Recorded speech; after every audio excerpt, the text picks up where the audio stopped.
A entrevista do dia. A nossa entrevista do dia hoje é com a doutora Anne Karenina, da Clínica CEAM, a Faculdade CEAM, explicando e falando sobre o aspecto autista. Doutora Anne, um prazer conversar aqui com a senhora no programa. Seja bem-vinda, viu? Obrigada, Bassan. Boa tarde a todos os ouvintes. É um prazer estar aqui com vocês falando desse assunto, não é? Que é tão especial para a gente.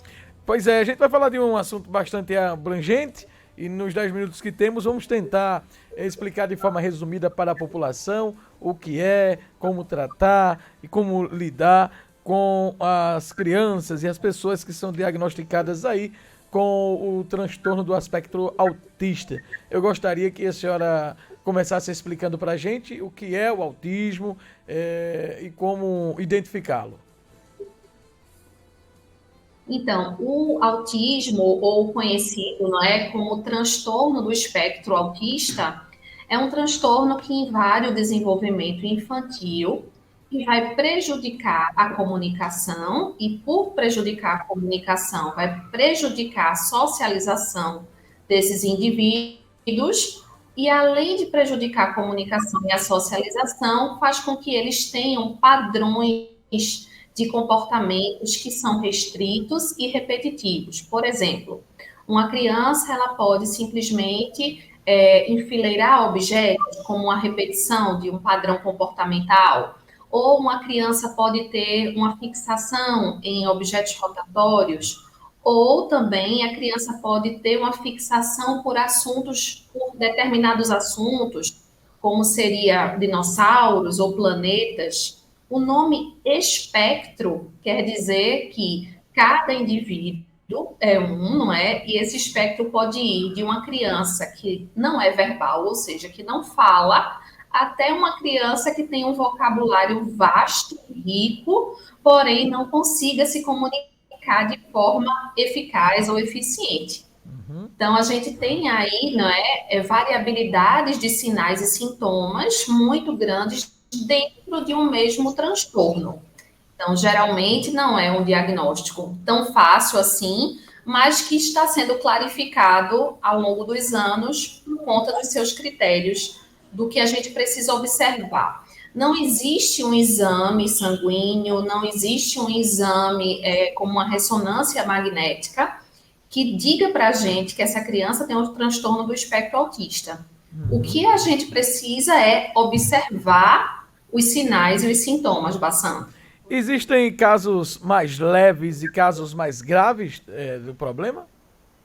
Sim, existem casos mais leves e existem casos mais graves. No Manual de Transtornos e Doenças Mentais, que a gente chamou o DSM-5, que teve a sua revisão no ano de 2013, a gente tem níveis que popularmente as pessoas chamam de nível leve, moderado ou severo, e que a gente chama de nível 1, nível 2 e nível 3 do autismo. O que seria isso? Quanto mais a criança precisa de apoio, seja por pistas visuais, ou seja, de uma comunicação alternativa, ou essa criança não é verbal e tem uma dificuldade muito grande de alimentar, e os sinais e sintomas atrapalham muito a sua adaptação, a gente diz que a criança é mais severa, ou nível 3. Quanto menos apoio essa criança precisa, ou seja, se é uma criança que ela é verbal e ela já consegue, mesmo com dificuldade, se comunicar, ou ela já consegue fazer as atividades de vida diária, ter uma certa autonomia, mas ainda assim está dentro do espectro, a gente chama de nível 1. Então, a conta é simples. Quanto mais apoio, quanto mais terapias, quanto mais apoio escolar, clínico, familiar, esse indivíduo precisa, mais grave ele é. E quanto mais autônomo ele é dentro daquele espectro, mais leve ou nível 1 ele é. Quando é possível identificar? Já nos primeiros meses de vida tem como identificar? Ou isso acontece já quando a criança está ali mais sábia um pouco mais crescida? Bassan, vai depender muito de cada caso, mas geralmente a gente tem um marco aí interessante que seria uma ausência de comunicação, ou uma criança que começa a falar normalmente, ela olha normalmente, ela interage normalmente, e de repente é como se aquela criança acordasse diferente, e as habilidades que a gente via antes, a gente passa a não ver mais. Então, tem algumas crianças que começaram a falar mamãe, papai, que atendiam quando eram chamadas pelo seu nome, mas de repente, no seu desenvolvimento, é como se essas habilidades tivessem sido paradas, né? Não tivessem continuado, tivessem regredido mesmo. A gente vê na literatura até pré-científica que falava que como se as crianças tivessem sido raptadas, né, na literatura pré-científica, e quando devolviam essas crianças, é como se elas tivessem o mesmo corpo, mas algo tivesse mudado. Geralmente, acontece mais com meninos do que com meninas, por ter a questão da linguagem aí muito prejudicada. Então, a gente sabe que o cérebro, né, feminino, ele tem uma capacidade melhor para comunicação, de uma forma geral, claro, que você aí é radialista e está como comunicador, mas que atinge mais meninos a incidência do que meninas. E pode ser também que na mais tenra idade, lá nos meses, até na hora da amamentação, a gente consiga ver um bebê que já não gosta do toque, já não olha nos olhos, vai depender de cada criança. E para os pais, como fazer essa identificação? Quando perceber que é hora de buscar ajuda? Geralmente eu sempre digo para os pais que é bom sempre a gente observar o entorno, se alguma coisa está indo diferente, talvez que você não observa nas outras crianças, mas não observa na sua. Um atraso de linguagem fala muito, pode ser só um atraso, mas pode ser o transtorno do espectro autista. Então, é interessante, claro, que a gente faça uma avaliação com um profissional que é capacitado para isso. Seja uma fono, seja um psiquiatra infantil, seja um neuropediatra. Então, para os primeiros sinais, não espera, porque tem pessoas que dizem assim, não, mas eu falei com 3 anos de idade, então meu filho vai demorar. Não espera por isso. Por quê? Porque quanto mais precoce esse diagnóstico ele é sinalizado, mais a gente vai ter sucesso no tratamento dessas crianças. Então, se não fala, se não atende pelo nome, se tem um padrão comportamental, talvez de balançar as mãozinhas e de enfileirar as coisas, e for muito preso a rituais, já são sinais que nos acendem alerta para que a gente leve para uma avaliação mais minuciosa. Doutora Anne, onde buscar ajuda? Como o pai ou a mãe podem buscar ajudas para iniciar o tratamento?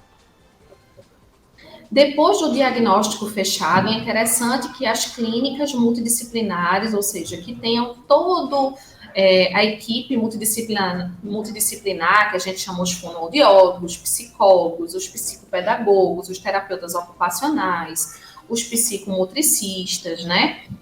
Essa equipe ela precisa ser especializada, né? Trabalhar com as intervenções que a gente já sabe que cientificamente tem um peso e um rigor e que faz essa criança evoluir, como é o caso da ciência ABA, né? Da análise do comportamento aplicada, que é padrão ouro para o tratamento dessas crianças. Então, procurar clínicas especializadas que trabalhem com essa ciência e que as pessoas consigam, de uma forma muito excelente, vamos dizer assim, específica, intervir nesses casos. Então, para você que é mãe, que é pai, e de repente tem identificado essa diferença, você pode buscar ajuda. Uma vez diagnosticado, é um problema que não tem cura, doutora? O tratamento pode ajudar na convivência, facilitar? Eu vejo que muitas mães que têm filho com transtorno sofrem muito, principalmente no início, para lidar com aquela situação. Muitas vezes a criança não permite ser contrariada e aí gera todo um trabalho muito grande para a mãe, para o pai. O tratamento ajuda a manter essa harmonia ou para que a mãe tenha uma facilidade maior na hora de cuidar do filho? E uma vez autista, para sempre autista ou existe alguma maneira de se livrar deste problema? Então, quando a criança tem o autismo ele não tem cura, mas ele tem tratamento. E eu sempre digo que o diagnóstico, ele é um ponto de partida. É a partir do diagnóstico que a gente vai promover as intervenções que vão suprimir sinais e sintomas. Então, a gente não consegue chegar na cura, mas sim, a gente tem crianças que, em determinado período do desenvolvimento delas, a gente observa que não existem os sintomas e sinais. Por exemplo, criança que começou a ser atendida com 2 anos, quando chega aos 3 ou 3 anos e meio, ou 4 anos, a gente observa que os sinais foram embora.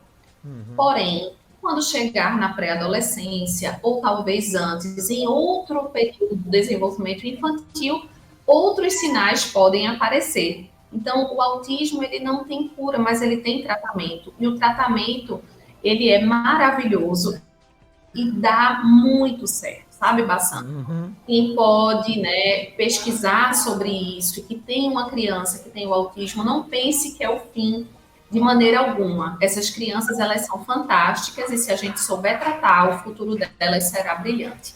Muito bem, esse é um tema muito abrangente, a gente tem aqui outra série de perguntas, mas o relógio não é amigo da gente, o tempo já foi embora. Doutora, quem quiser ter mais informações, dicas, né, acompanhamento, qual a rede social do CEAM e da doutora Anne? Pronto, a gente tem uma rede social, nós temos 2 unidades, não é, da nossa clínica em Recife, uma unidade em Vitória de Santo Antão e estamos abrindo a nova unidade em Caruaru e a nossa rede social é @CEAM Pernambuco. CEAM Pernambuco, CEAM Pernambuco, não é isso? CEAM de Maria, Pernambuco. @Pernambuco, lá tem todos os detalhes, você que é mãe, que é pai, vai tirar as dúvidas, Isso. vai encontrar o telefone para marcar uma consulta e conhecer melhor o trabalho do CEAM aqui em Pernambuco. Doutora Anne, nós queremos agradecer a sua participação e já deixo o convite aqui para o próximo encontro, para a gente continuar falando deste tema, tá bom? Foi um prazer, Bassan, tenha uma excelente semana de trabalho e sim, vai ser um prazer a gente voltar aqui para falar dessa temática. Muito obrigada. Pronto, conversamos com a doutora Anne aqui no programa Pernambuco no Ar. Pernambuco no Ar.